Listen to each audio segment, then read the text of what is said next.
스포츠 용어 중에 2년차 징크스라고 하는 말이 있습니다. 어떤 선수가 프로에 입문해서 첫 해 아주 열심히 운동을 하고 좋은 성적을 내고 두각을 나타냈는데 2년차가 되었을 때 자만해지고 게을러지고 그래서 경기력이 현저히 나빠지는 그러한 현상을 2년차 징크스라고 부르죠. 그래서 보통 첫 해에 신인상을 수상했던 선수가 그 다음 해에 완전히 바닥을 치게 되면 저 선수 2년차 징크스에 빠졌네요. 이렇게 해설자들이 이야기하는 경우를 듣게 됩니다. 사실 이것은 단순히 스포츠에만 나타나는 현상은 아닌 것 같습니다. 제가 이번 봄에 4월 달에 이제 저희 교회가 소속되어 있는 PCA 교단에 가입하기 위해서 준비하고 있는데 제출해야 할 서류들이 참 많이 있습니다. 신학교 졸업증명서도 제출해야 되고 신학교 성적증명서도 다 제출을 하라고 하셔서 최근에 제가 미국에서 공부했던 학교의 성적을 다시 띄어서 오랜만에 제 성적을 다시 한번 확인하게 됐습니다. 흥미로운 사실을 발견했습니다. 1학년 때 성적이 2학년 때 성적보다 훨씬 좋았습니다. 별로 흥미롭지 않으신 것 같네요, 여러분. 상식적으로 생각해 보면 미국에 처음 왔을 때 첫 해보다 두 번째 해가 더 영어도 더 많이 늘고 좀 더 수업도 더 익숙해졌을 것 같은데 처음 공부했던 그 학교도 1학년 때가 더 성적이 좋고 두 번째 공부했던 학교도 1학년 때가 더 성적이 좋고 2학년 때가 성적이 더 나쁜 것이죠. 왜 그랬겠습니까? 첫 해에는 긴장감을 가지고 열심히 공부했는데 둘째 해는 요렇게 공부하면 되는구나 요령이 생기면서 쉬엄쉬엄 했던 그 결과가 그렇게 나타났던 것이죠. 여러분 2년차 징크스라고 하는 이 용어를 영어로 옮기면 second year jinx라고 하지 않고요 sophomore slump라고 부릅니다. sophomore slump. 대학교 2학년 이 sophomore라고 하지 않습니까? 그러니까 freshman일 때는 아주 fresh한 마음으로 공부를 하지만 sophomore가 되면 느낌이 달라진다. 근데 여러분 이 sophomore라고 하는 단어가 참 재밌습니다. 이 단어는 소피아라고 하는 단어하고 모리아라고 하는 두 단어가 합쳐진 단어인데요. 소피아라고 하는 단어는 지혜라고 하는 뜻입니다. 우리가 지혜를 사랑하는 학문, 철학을 philosophy라고 부르죠. 거기에 들어있는 소피아가 지혜입니다. 두 번째 나오는 모리아라고 하는 단어는 어리석음이라고 하는 뜻입니다. 여러분 영어 단어 중에 moron이라고 하는 단어가 있습니다. 모르시는 게 더 좋은 단어입니다. You such a moron 하면 좋은 말이 아니라 이 바보야 하고 욕하는 게 되거든요. 그 moron이라고 하는 단어는 어리석다라고 하는 뜻이죠. 이 소피아와 모리아가 합쳐진 sophomore라고 하는 단어는 무슨 뜻입니까? 지혜 플러스 어리석음. 그러니까 2학년이라고 하는 시기는 2년차라고 하는 시기는 마치 본인이 굉장히 지혜로운 것처럼 생각하지만 실제로는 어리석은 그런 상태다라는 것이죠. 자기가 지혜로운 것 같아서 더 이상 나는 열심히 안 해도 돼.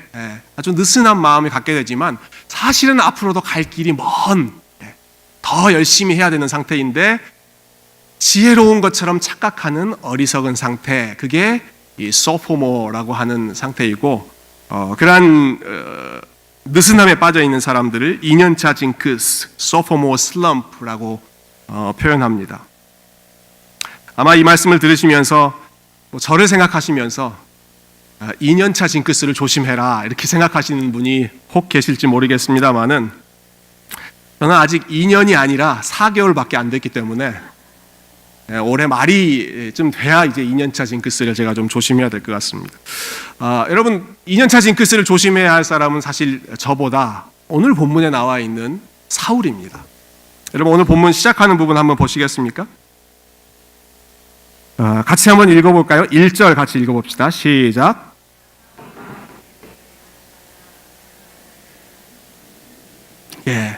그가 이스라엘을 다스린 지 2년에 분위기가 심상치 않죠. 2년 차 됐을 때입니다. 그리고 오늘 본문에 보면 이 사울이 여지없이 이 2년 차 징크스에 빠져서 어리석은 행동을 하는 모습들이 기록되어 있습니다. 여러분 사울이 왕이 된 후에 첫 번째 치른 전쟁에서 큰 승리를 거두었습니다. 그리고 그것을 발판으로 자신의 왕위를 아주 든든하게 세웠습니다. 반대자들이 많이 있었음에도 불구하고 큰 승리를 거둠으로써 반대자들을 잠잠케 했죠. 그리고 오늘 본문 이 13장은 사무엘상에서 사울이 전쟁을 치른 두 번째 이야기입니다. 두 번째 전쟁을 치르고 있습니다. 오늘 본문에서 싸우는 상대는 전통적인 이스라엘의 적수라고 할 수 있는 블레셋 군대인데, 이 객관적인 전세를 보면 게임이 안 되는 그런 상황입니다. 이스라엘이 절대적으로 열세에 있습니다. 싸우는 군사들의 그 규모, 숫자만 봐도 이것을 알 수가 있는데요. 여러분 2절을 보시면 먼저 사울의 군대의 숫자가 나와 있습니다. 제가 한번 읽어볼게요. 이스라엘 사람 3,000명을 택하여 그 중에서 2,000명은 자기와 함께 믹마스와 베델산에 있게 하고 1,000명은 요나단과 함께 베냐민 기브아에 있게 하고 남은 백성은 각기 장막으로 보내니라. 사울과 함께 있는 군인들의 숫자는 3,000명이었습니다. 3,000명의 군인이 사울과 함께 전쟁을 준비하고 있고, 반면에 블레셋 군대의 숫자는 몇 명인지 한번 보실까요? 5절 보시면 이렇게 나와 있죠. 블레셋 사람들이 이스라엘과 싸우려고 모였는데 병거가 3만이요. 군인이 3만이 아닙니다. 병거가 3만입니다. 그 전차의 역할을 하는 그 병거가 3만이요. 마병이 6,000명이요. 백성은 해변에 모래같이 많더라. 딱 봐도 게임이 나오는 거죠. 도저히 상대가 안 되는 그러한 상황입니다. 이스라엘은 3,000명, 블레셋은 병거만 3만 대. 게임이 안 되는 것이죠. 그러니까 이스라엘 백성들은 어떤 마음이었겠습니까? 이런 상황에서 자연스럽게 생기는 마음은 두려운 마음, 불안한 마음에 벌벌 떨었을 것입니다. 우리 6절과 7절을 한번 보실까요? 6절, 7절 한번 같이 읽어보겠습니다. 시작. 이스라엘 사람들이 위급함을 보고 절박하여 불과 수풀과 바위 틈과 은밀한 곳과 웅덩이에 숨으며 어떤 히브리 사람들은 요단을 건너 그를 따르는 모든 백성은 떨더라. 그들이 얼마나 절박한 상황에 있는지가 너무 잘 드러나 있습니다. 그들이 숨을 수 있는 장소는 다 찾아서 숨고 있습니다. 보세요. 굴과 수풀과 바위 틈과 은밀한 곳과 심지어는 웅덩이에까지 숨었다. 숨을 수 있는 곳은 다 찾아서 숨고 있죠. 그것도 모자라서 여기 있으면 위험하다 싶은 사람들은 요단강을 건너서 동쪽으로 멀리, 전쟁이 일어난 그 상황에서부터 최대한 멀리 건너서 도피한 그런 사람들도 속속들이 나왔습니다. 아마 사울은 왕이었기 때문에 이렇게 숨을 수 있는 그런 상황은 아니었겠죠. 그 자리를 지키고 있습니다. 그렇지만 사울 주변에 있는 사람들은 벌벌 떨고 있었다라고 말하고 있습니다. 그러니까 사울은 사람들은 숨어 있고 또 자기 곁에 있는 사람들은 벌벌 떨고 있는 그러한 모습을 보면서 왕으로서 그 자리를 지금 지키고 있는 것이죠. 여러분 그때 사울의 마음이 어땠을지 여러분 짐작하실 수 있으시겠습니까? 벌벌 떨고 있는 그 소수의 군대를 이끌고 있는 장수로서의 사울이 얼마나 불안한 마음이었을지, 얼마나 떨리는 심정이었을지 우리 깊이 생각하지 않아도 금방 파악할 수 있는 그런 상황입니다. 그런데 이 사울의 마음을 더 불안하게 하는 요소가 하나 있었습니다. 그것은 이스라엘의 영적인 지도자라고 할 수 있는 사무엘이 지금 이 자리에 나타나지 않고 있다는 것입니다. 사무엘이라도 있으면 사무엘을 의지해서 좀 같이 기도하면서 의지할 텐데 사무엘이 이 현장에 나와 있지 않습니다. 8절 제가 한번 읽어볼게요. 사울은 사무엘이 정한 기한대로 이레 동안을 기다렸으나 사무엘이 길갈로 오지 아니하매 백성이 사울에게서 흩어지는지라. 여러분 이 8절 말씀에 비추어서 우리가 유추해 본다면 아마 전쟁의 위기감이 고조되고 있을 때 사울이 사무엘에게 전령을 보냈던 것 같습니다. 도와주십시오. 와서 우리를 좀 위해서 기도해 주십시오 라고 했겠죠. 그때 사무엘이 보낸 답신은 기다려라. 내가 7일 안에 가겠다. 7일 안에 가서 번제와 화목제 드리고 우리 함께 기도하자. 이렇게 말했던 것이겠죠. 그래서 사무엘이 도착하면 하나님께 제사 드리고 사무엘이 이스라엘 백성들을 위해서 간절히 기도해주고 그러면 그 힘을 가지고 전쟁터에 이제 나가려고 하는 게 플랜인데 7일 동안 기다렸는데도 사무엘이 나타나지를 않는 것입니다. 그리고 그 사이에 방금 8절 마지막 부분이 어떻습니까? 백성이 사울에게서 흩어지는지라. 사무엘을 기다리고 있고 사람들은 점점 하나 둘씩 흩어지고 있는, 도망치고 있는 그러한 상황이죠. 그러니까 보다 못한 사울이 이래서는 안 되겠다, 이러다가는 사람들 다 떠나겠다 싶으니까 마침내 직접 제사를 인도하기로 결심한 것입니다. 9절 말씀이죠. 사울이 이르되 번제와 화목 제물을 이리로 가져오라 하여 번제를 드렸더니, 본인이 직접 나서서 번제를 드리는 것이죠. 그런데 그렇게 번제를 드리자마자 그때까지 아무리 기다려도 안 오던 그 사무엘이 사울 왕이 번제를 드리자마자 그 현장에 도착을 했습니다. 그리고는 다짜고짜 사울을 다그치면서 혼내기 시작합니다. 책망합니다. 13절 말씀에 사무엘이 사울에게 이르되 왕이 망령되이 행하였도다. 왕이 왕의 하나님 여호와께서 왕에게 내리신 명령을 지키지 아니하였도다. 아주 단호하게 이 사울 왕을 책망하고 있는 것이죠. 비난하고 있습니다. 사실 저는 이 부분을 읽을 때마다 좀 불편한 마음이 한편으로는 듭니다. 한편으로는 사무엘에 대한, 이 늦게 온 사무엘에 대한 야속한 마음도 들고요. 또 다른 한편으로는 이 사울 왕에 대한 동정심도 조금은 듭니다. 여러분, 사무엘을 생각해 보면, 아니 자기가 지금 늦게 와놓고 늦게 와서 미안하다는 말 한마디도 없이 아니 사울 당신이 지금 도대체 뭐 하고 있는 짓이냐, 이건 내가 할 일인데 왜 당신이 나서서 하고 있느냐라고 다짜고짜 이렇게 책망하고 비난하고 있는 것이지 않습니까? 어떻게 보면 사울이 번제를 드리자마자 이 사무엘이 도착했다라고 하는 게, 글쎄요, 그러한 내용이 기록되어 있지는 않습니다만 꼭 사무엘이 기다렸다가 사울 너 번제 드리기만 해봐 하고 기다렸다가 드리자마자 가서 너 딱 걸렸다 이렇게 책망하는 것 같은 그런 느낌이 좀 들기도 합니다. 여러분, 제가 이 아틀란타에 와서 좀 놀란 것 중에 하나가요, 여기 운전이 터프하구나라고 하는 거였습니다. 사람들 운전하는 게 이게 굉장히 빨리 지나가시고 끼어드는 것도 굉장히 터프하게 들어오시더라고요. 그리고 또 한 가지는 여기 경찰차들이 정말 많구나라고 하는 거였습니다. 곳곳에 숨어 있더라고요. 직진으로 쫙 가다가 여러분 커브 도시죠. 그러면 돌 때 숨어 있는 차들이 꼭 있습니다. 경찰차들이 스피딩 감시하려고 혹은 신호 단속하려고 꼭 숨어 있는 그런 차들이 있는데, 저도 한번 걸렸습니다. 그래서 왜 이렇게 좋아하세요? 이 담임 목사가 티켓을 띄었다라고 하는 사실을 들으시면 참 가슴 아파하시면서 하셔야 될 텐데, 남의 불행은 나의 행복이다라는 거죠.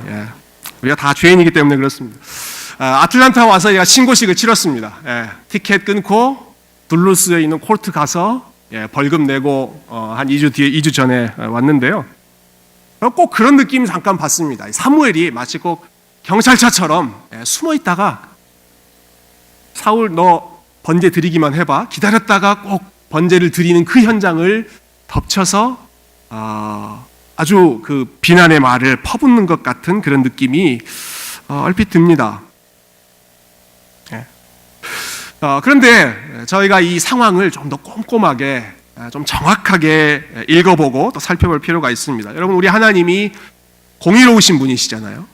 우리 하나님 지혜로우신 분이고 선하신 분이고 공의로우신 분인데, 아무런 까닭 없이 unfair하게 사울에 대해서 다짜고짜 그렇게 책망하시는, 사울이 잘못한 게 없는데도 불구하고 이렇게 가혹하게 책망하시는 분이 아니시겠죠. 공의로우신 하나님이라면 분명히 무언가 이유가 있었을 것입니다. 도대체 사울이 이 번제를 드린 이 사건이 왜 이렇게 혼날 일인지 한번 잠깐 생각해 보면 좋겠습니다. 먼저 지금 사울이 하고 있는 일은 자신이 할 수 있는 경계를 넘어간 상황입니다. 하나님께서 왕이 할 수 있는 일, 제사장이 할 수 있는 일, 선지자가 할 수 있는 일을 각각 정해 주셨습니다. 아무리 왕이라고 하더라도 이스라엘에서 가장 힘 있는 위치라고 하더라도 하나님 앞에 제사 드리는 이 일만큼은 왕이 할 수 없는, 왕에게 허락하시지 않은 일이었습니다. 근데 지금 사울이 그 일까지도 자기가 하겠다고 나서는 것이죠. 제사를 드려줄 사무엘이 없으니까 그런 거 아닙니까? 당연한 것 아닙니까? 라고 반문하실지 모르겠습니다. 물론 사무엘이 이 현장에 없다는 것이 아주 중요한 변수이기는 했습니다마는, 그렇다고 하더라도 사울은 이 상황에서 자신이 직접 나설 것이 아니라 다른 사람에게, 그 일을 할 수 있는 자격이 있는 사람에게 제사 드리는 일을 맡길 수가 있었습니다. 여러분, 우리가 오늘 13장만 읽었습니다마는 이 13장과 14장이 같은 사건을 쭉 계속해서 이어서 설명하고 있는 내용인데요. 다음 주에 보겠지만 14장을 잠깐 한번 보시면 14장 3절에 이런 구절이 나와 있습니다. 이 앞에 스크린에도 있는데요. 아히야는 에봇을 입고 거기 있었으니 그는 이가봇의 형제 아히두베의 아들이요 비느하스의 손자요 실로에서 여호와의 제사장이 되었던 엘리의 증손이었더라. 그럼 아히야라고 하는 사람의 이름이 언급되고 있죠. 근데 이 사람은 쭉 보면 엘리의 증손, 우리가 이미 오래전에 봤던 그 제사장 엘리의 계열에 있는 증손자입니다. 그런데 이 아히야는 에봇을 입고 있었습니다. 에봇을 입고 있다는 것은 그 사람이 지금 제사장이다라고 하는 뜻입니다. 제사장이 입는 옷이 에봇이었으니까요. 아히야는 에봇을 입고 거기 있었으니 사울이 있는 그 현장에 아히야도 에봇을 입고 제사장이 함께 있었습니다. 그러니까 사울이 제사 드리는 것이 지금 중요했다라고 한다면 사무엘이 없어도 이 아히야에게 맡기고, 이 아히야가 그 제사를 하나님 앞에 드릴 수 있는 자격이 있는 사람이었죠. 그런데 사울은 이 아히야에게 맡기지 않고 본인이 직접 나서서 내가 번제 드리겠다, 가지고 와라, 이렇게 했던 것이죠. 자기에게 정해져 있는 그 경계를 넘어간 것이 지금 사울이 범한 첫 번째 잘못입니다. 근데 우리가 생각해야 할 또 한 가지 중요한 부분이 있습니다. 여러분, 오늘 이 본문에서의 이 상황의 핵심적인 이슈는 단순히 사울이 제사장 직분을 넘봤다라고 하는 정도가 아닙니다. 사무엘이 이렇게 불같이 화를 내고 있는 것은 사울, 네가 왕이 됐다고 지금 내 목까지, 내 자리까지 넘보고 있어? 이것 때문에 단순히 화를 내고 있는 것이 아니라는 말씀이죠. 여러분, 이 상황의 핵심 문제를 조금 더 우리가 살펴보려면 오늘 상황과 비슷한 상황에 있었던 이전의 경우를 한번 비교해 보는 것이 좋을 것 같습니다. 저희가 이전에 사무엘상 10장을 공부할 때 사무엘이 사울에게 기름을 붓는 장면을 살펴봤죠. 그런데 기름을 부은 다음에 사무엘이 사울에게 지시한 내용이 한 가지 있습니다. 그게 10장 8절에 나오는데요. 앞에 나와 있습니다. 너는 나보다 앞서 길갈로 내려가라. 사무엘이 사울에게 지금 명령하는 것입니다. 내가 네게로 내려가서 번제와 화목제를 드리리니 내가 네게 가서 네가 행할 것을 가르칠 때까지 7일 동안 기다리라. 오늘 나오는 그 내용하고 비슷한 그런 내용이 앞에도 있었던 것이죠. 똑같은 내용은 아닙니다. 이미 지금 그 사이에 시간적인 간격이 있었으니까요. 근데 그 전에도 이러한 일들이 있었던 것이죠. 근데 여기 보면 사무엘이 하는 말을 좀 주목해서 보시면 좋겠습니다. 내가 네게로 내려가서 번제와 화목제를 드리리니 하고 나서 그 다음에 추가된 내용이 내가 네게 가서 네가 행할 것을 가르칠 때까지 7일 동안 기다리라. 이 말씀이 지금 들어있습니다. 그러니까 사무엘이 지금 필요한 것은 단순히 번제와 화목제를 드려줄, 제사 드릴 사람, 제사를 인도해 줄 사람 정도가 필요한 것이 아니라 네가 행할 것을 가르쳐 줄 사람이 필요했던 것이죠. 사무엘이 항상 사울에게 가서 번제를 드렸을 때에는 번제와 화목제 드리면서 하나님을 예배하고 하나님과의 관계를 친밀하게 하고 하나님을 가까이 한 다음에 그 가운데 하나님께서 주시는 지혜, 하나님께서 주시는 말씀을 사울에게 전달해 주는 역할을 사무엘이 했던 것입니다. 사무엘이 선지자로서 하나님의 뜻을 이스라엘 백성들, 특별히 사울 왕에게 가르쳐 주었던 것이죠. 그런데 오늘 이 장면에서 사울이 사무엘 없이 번제를 드렸다라고 하는 것은 사무엘이 가르쳐 주는 그러한 내용 없이 사무엘을 통해서 자신들에게 들려주시는 그 하나님의 말씀, 하나님의 지혜, 하나님의 아이디어, 하나님의 계획, 그런 것 없이 일단 전쟁터에 나가겠다라고 하는 것입니다. 말씀을 통해서 하나님이 인도해 주시고 지혜를 주시고 가르쳐 주시는 것, 그 도움보다 일단 지금 전쟁에 빨리 나가야겠다. 그것이 더 급선무라고 생각했다라는 것이죠. 여러분, 우리가 이스라엘 왕에 대해서 생각해 볼 때 이스라엘 왕에게 제일 필요한 것이 뭐라고 했습니까? 이스라엘 왕에게는 병마를 많이 두는 것, 그것이 중요하지 않았습니다. 은금을 많이 두는 것, 그것이 중요하지 않았습니다. 이스라엘 왕이 제일 중요하게 생각해야 할 것은 여호와의 율법을 가까이 하고 하나님의 말씀을 가까이 하고 하나님의 뜻이 무엇인지를 분별하고 듣는 것, 그것을 열심히 하는 것이 하나님께서 이스라엘 왕에게 요구하셨던 첫 번째 우선순위죠. 사무엘이 필요한 이유는 바로 그것 때문입니다. 단순히 제사를 드려주기 위해서가 아니라 그 과정에서 하나님의 뜻이 무엇인지를 가르쳐주는 사람이 필요했기 때문에 사울에게 사무엘이 필요했던 것인데, 지금 이 사울은 사무엘의 도움, 사무엘이 주는 그러한 하나님의 말씀 없이 그냥 전쟁터에 나가겠다라는 것이죠. 눈에 보이는 상황이 아무리 다급해 보이고 아무리 절박해 보여도 그것에 좌우되어서 결정하지 말고 하나님의 뜻이 무엇인지를 늘 분별하고 가까이 해라라는 것이 하나님의 원하시는 바였는데, 사울은 지금 이 상황에서 하나님을 생각하지 않고 있습니다. 왜냐하면 지금 사울의 눈에는 온통 지금 자신이 당면한 그 상황이 제일 급하고 제일 커 보였기 때문입니다. 오늘 상황에서, 오늘 본문에서 사울의 심적인 상태, 사울의 마음 상태가 어떠했는지를 단적으로 보여주는 구절이 한 구절이 있습니다. 11절 말씀인데요. 여러분 11절 말씀 한번 같이 읽어보실까요? 11절 시작. 사무엘이 이르되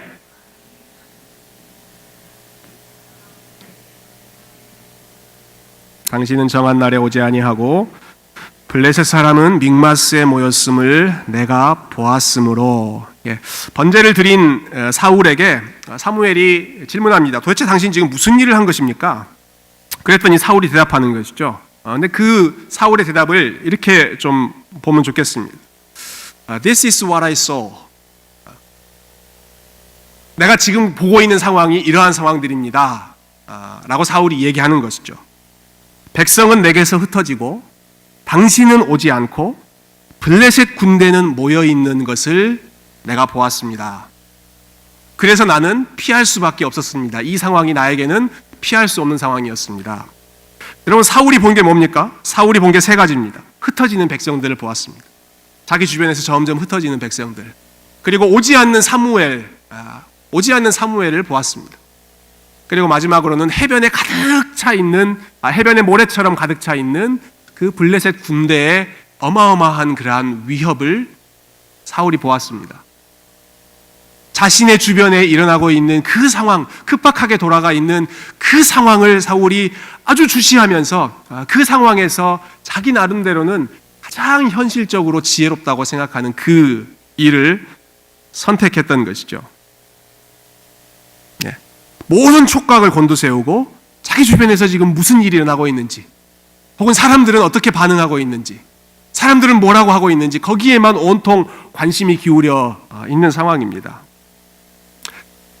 어쩌면 그런 상황에서 현실에 재빨리 대응해서 번제를 드린 이 사울의 행동을 어떤 분들은 발빠르게 행동했다, 지혜롭게 행동했다, 그렇게 평가하실지도 모르겠습니다. 그렇지만 사울에 대한 사무엘의 평가는, 그리고 사무엘을 통해서 사울에 대해서 평가해 주신 그 하나님의 평가는 반대입니다. 사울, 네가 한 일은 지혜로운 일이 아니라 어리석은 일이다.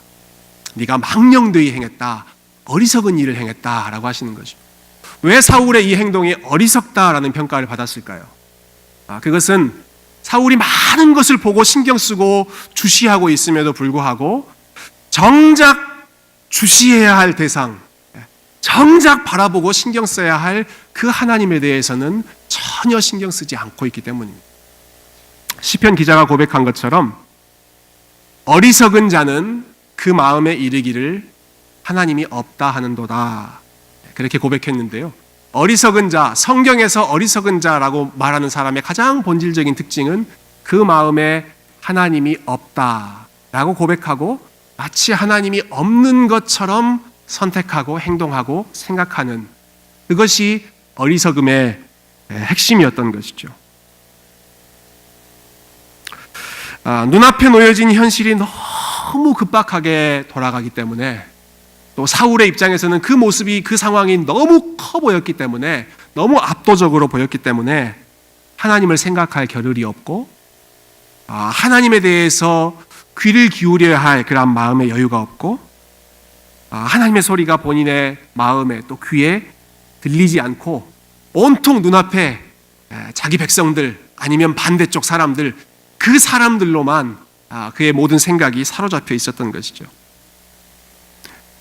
주어진 상황에서 하나님이 없는 것처럼 느끼는 것, 하나님이 없는 것처럼 판단하는 것, 하나님이 없는 것처럼 생각하고 선택하는 것이 어리석은 행동입니다. 여러분, 제가 설교 서두에 2년차 징크스라고 하는 말씀을 드리면서 sophomore라고 하는 단어의 의미를 설명해 드렸던 것 기억하실 것입니다. sophomore, 지혜로운 듯하나 실상은 어리석은. 그 발등에 떨어진 불을 처리하기 위해 팔빠르게 움직이는 이 사울의 모습은 어떻게 보면 지혜로운 것처럼 대처하는 것처럼 보이지만 실상은 어리석은 미련한 행동이었습니다. 정말 중요한 하나님을 마음에 두고 있지 않기 때문이었죠. 저는 오늘 이 사울의 모습과 반대되는 경우를 여러분들께 소개해드리고 이 말씀을 정리하고 싶은데요. 사울의 행동은 지혜로운 듯 보였으나 어리석었다라는 말씀 드렸습니다. 반대로 어리석은 듯 보였지만 어리석게 행동한 것처럼 보였지만 정말 지혜로웠던 사람 한 사람을 여러분들께 소개해드리고 싶습니다. 저희 교회에서 묵상하고 있는 생명의 삶 묵상을 통해서 저희가 지금 마가복음 말씀 묵상하고 있는데 지난 월요일에 묵상했던 말씀이 예수님께 값비싼 향유를 쏟아 부었던 여인에 대한 말씀이었습니다. 이 여인은 300데나리온이라고 하는 당시에 1년치 연봉에 해당하는 굉장히 큰 액수의 향유를 깨트려서 예수님 한 분에게 다 쏟아서 부었습니다. 그 모습을 바라보던 사람들의 반응이 어땠습니까? 참 지혜롭다, 참 귀한 일을 했다라고 평가했습니까? 그렇지 않았습니다. 저 어리석은 사람 같으니라고. 아니 저 귀한 것을 팔아서 가난한 사람들한테 베풀었으면 훨씬 더 좋았을 텐데 저걸 어리석게 미련하게 한 사람 앞에 저거 다 쏟아붓냐? 아마 혀를 차면서 쯧쯧쯧 하면서 이 여인의 어리석음을 비난했습니다. 그렇지만 이 여인은 자신에게 들리는 그 사람들의 소리에 아랑곳하지 않았습니다. 자신을 향해 어리석다라고 손가락질하는 사람들의 반응에 흔들리지 않았습니다. 이 여인은 눈에 다른 사람들이 보이지 않습니다. 이 여인의 눈에는 예수님 한 사람밖에 보이질 않았습니다. 예수님이 어떤 분이신지를 알았기 때문에 그리고 예수님이 어떤 분이신지를 본인이 믿음으로 바라보고 있었기 때문에 주변에 뭐라고 얘기하건 주변 사람들이 어떻게 생각하건 상관없이 나는 예수님에게 할 일을 했다. 자기에게 가장 귀한 것을 깨트려서 완전히 쏟아 부었던 것이죠. 다른 것은 보지 않고 예수님 한 분만 바라보는 이 여인의 모습. 사람들은 그 여인을 보고 어리석다, 미련하다라고 했지만 예수님은 이 여인에 대해서 뭐라고 말씀하십니까? 이 여인이 아름다운 일을 행하였다. 모든 곳에서 이 여인의 행동을 기념해야 한다. 이 여인의 모습을, 이 여인의 행동을 최고의 언어로 칭찬해 주셨죠. 이 여인이 정말 아름다운 일, 지혜로운 일을 했다라는 것이죠. 여러분, 그 현장에서 이 여인을 가장 어리석다라고 생각했던 사람이 있었습니다. 바로 가룟 유다였습니다. 특히 가룟 유다가 이 여인의 행동을 못마땅하게 생각했는데 왜 그것을 팔아서 가난한 백성들에게 나눠주지 않았는가 이렇게 비난했던 사람은 사실 가룟 유다였습니다. 그런데 왜 가룟 유다가 그런 반응을 보였는지 다른 복음서를 우리가 비교해 보면 그가 이렇게 반응했던 이유를 이렇게 설명합니다. 그가 이렇게 말함은 가난한 자들을 생각함이 아니요 그는 도둑이라 돈꾀를 맞고 거기 넣는 것을 훔쳐감이러라.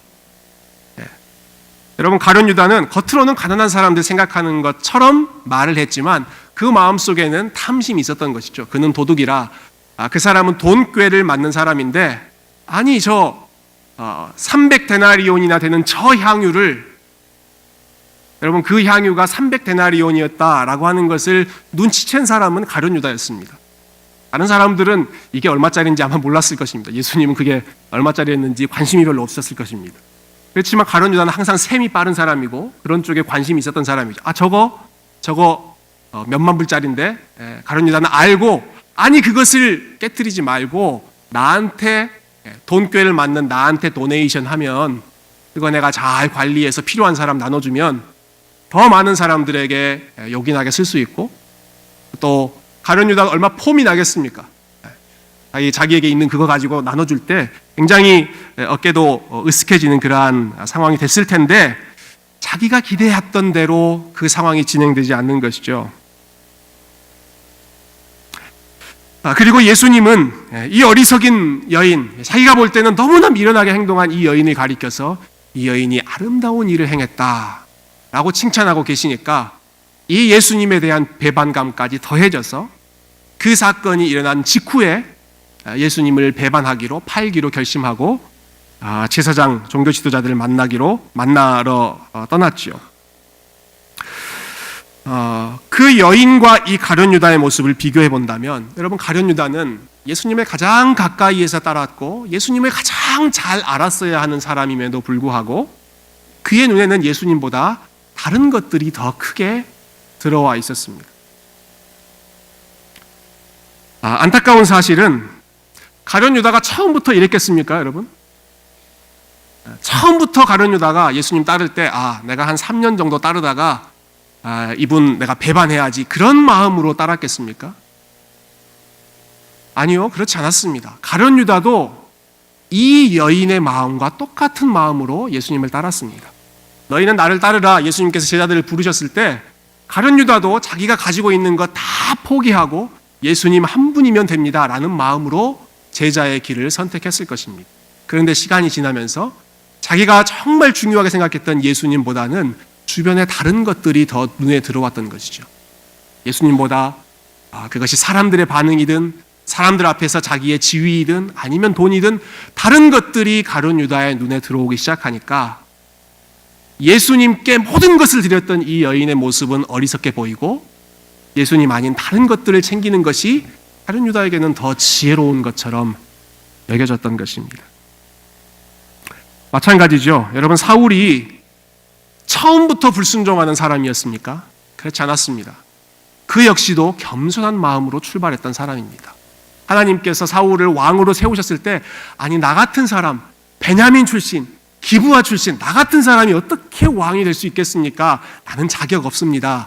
이렇게 생각했던 사람이 사울이었고, 첫 번째 전투를 할 때는 자기의 능력으로 도저히 감당할 상황이 안 되니까 하나님의 영으로 충만하여 하나님 의지하고 그 싸움에서 승리했던 믿음의 사람이 사울이었습니다. 그런데 시간이 지나니까 사울의 눈에도 하나님보다 다른 것들이 더 크게 보이는 것이죠. 하나님이 나를 어떻게 보시느냐, 하나님이 나에게 어떤 계획을 가지고 계시느냐, 나에게 어떤 말씀을 하시느냐, 그것보다도 아니 지금 상황에서 사람들이 나에 대해서 어떻게 생각하지? 사람들이 떠나가면 어떡하지? 저 큰 군대가 나에게 돌진해 들어오면 어떡하지? 주변의 상황들이 더 사울의 시선과 사울의 관심을 다 사로잡고 있었던 것이죠. 그렇게 현실적인 상황에만 몰두하다 보니까 정작 붙잡고 바라보아야 할 하나님은 머릿속에서, 마음속에서 잊어버린 것입니다. 어리석은 자는 마음에 이르기를 하나님이 없다 하는도다. 사울이 하나님이 없는 것처럼 살아가기 시작한 것이죠. 사랑하는 성도 여러분, 지금 이 시간에 여러분의 마음과 생각은 얼마나 하나님으로 채워져 있으십니까? 여러분의 눈, 또 여러분의 귀는 얼마나 하나님을 향하여 열려 있으십니까? 여러분의 마음은 성경적인 관점에서 얼마나 지혜로운 혹은 얼마나 어리석은 상황 가운데 있으십니까?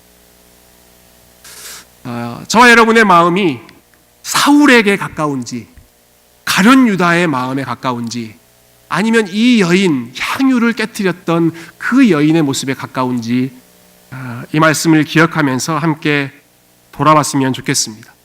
하나님 아닌 다른 것으로 우리의 마음이 채워져 있는지, 하나님 아닌 다른 것들이 우리의 마음, 우리의 관심, 우리의 눈, 우리의 선택의 기준이 되고 있는지, 아니면 향유를 깨뜨려 주님을 섬겼던 그 여인처럼 다른 것 다 소용없고 사람들이 뭐라고 하든 주변에서 나에 대해서 어떻게 생각하든 상관없이 나는 주님만 바라보겠습니다.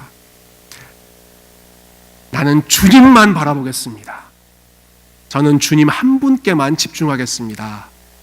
여러분 그 마음으로 살고 계십니까? 사람들은 이 여인을 향해 어리석다, 바보 같다고 했지만 우리 주님께서는 이 여인이 아름다운 일을 행했다. 이 여인이야말로 가장 지혜로운 사람이다 라고 칭찬해 주셨습니다. 하나님만 바라보고 살아가는 삶은 세상이 보기에 어리석다는 평가를 받습니다. 사도 바울이 고린도전서에서 이야기한 것처럼 십자가의 도, 하나님의 방식은 멸망하는 자들, 세상이 보기에는 미련하고 어리석습니다. 그러나 부르심을 받은 자들, 하나님의 백성들에게는 세상이 어리석다라고 보는 삶이 우리에게는 가장 지혜로운 삶인 줄 믿으시기를 바랍니다. 왜냐하면 하나님의 어리석음이 사람의 지혜보다, 사람의 미련한 것보다 훨씬 지혜롭고 하나님의 약하심이 사람보다 훨씬 강하기 때문입니다. 저와 여러분의 삶이 세상의 기준, 세상이 보기에는 어리석다라고 보일지 모르나 정말로 하나님 보시기에는 지혜롭다, 아름답다라고 평가받는 우리 주님 한 분만 바라보고 주변의 상황보다 하나님을 더 마음에 크게 모시고 다른 어떤 것보다 하나님이 어떻게 생각하실지, 하나님이 어떻게 판단하실지를 가장 중요하게 생각하는 그러한 믿음의 삶, 저와 여러분이 다 살 수 있기를 주님의 이름으로 축원드립니다. 함께 기도하겠습니다.